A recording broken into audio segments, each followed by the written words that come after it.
Maraming salamat, kapatid. Napakaganda na inyong ibinahagi na muli nating pinagsaluhan ang mabuting balita ng ating Panginoon. Ito ang bumubuhay sa ating lahat. Amen?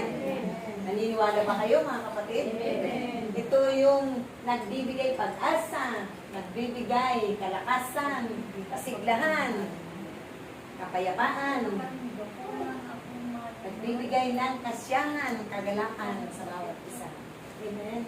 Na sa pananalamin natin sa bawat isa sa ating kapwa, siyempre una sa lahat, itutuon natin yung pananalamin sa ginawa ng ating Panginoong Jesus. Amen? Pagkamat naroon siya lagi, nakabayubay sa krus, pero sasalaminin natin yung kanyang pinagdaanan na ito man kung dumating sa ating buhay na pahintulutan ng Diyos siya at tunay na siya lamang ang ating hihinga ng awa tabag ng tulong.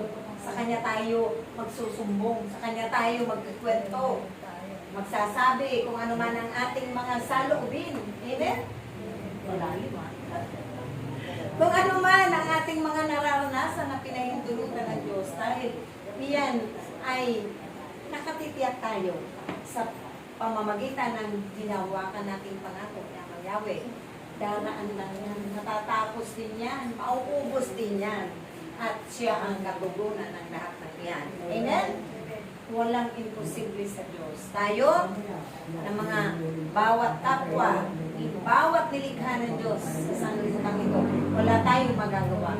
Pero, si Amang Yahweh, na ating kataas-taasan Diyos, makapangyarihan Diyos, na siyang unang umibig, nagpahalaga, at tayo rin na panuto sa ating buhay.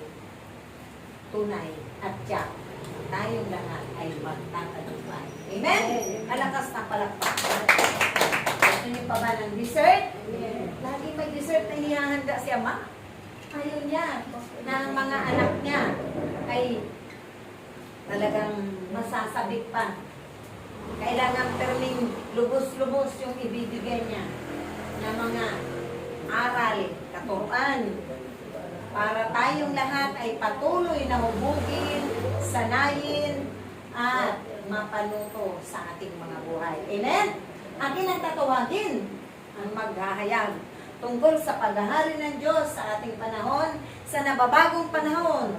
Ang ina sa bagong Jerusalem, na walang dilit ikaw patuloy pinalalakas, pinagagaling, pinagaganda, siyempre pinababata. Dahil ang mga anak ng Diyos ay pinababata. Naniwala ba kayo doon, mga kapatid? Ang ating minamahal na ina ng bagong Jerusalem, inang kapatid natin, inang Jerusalem. Malakas na palakpak. Thank you.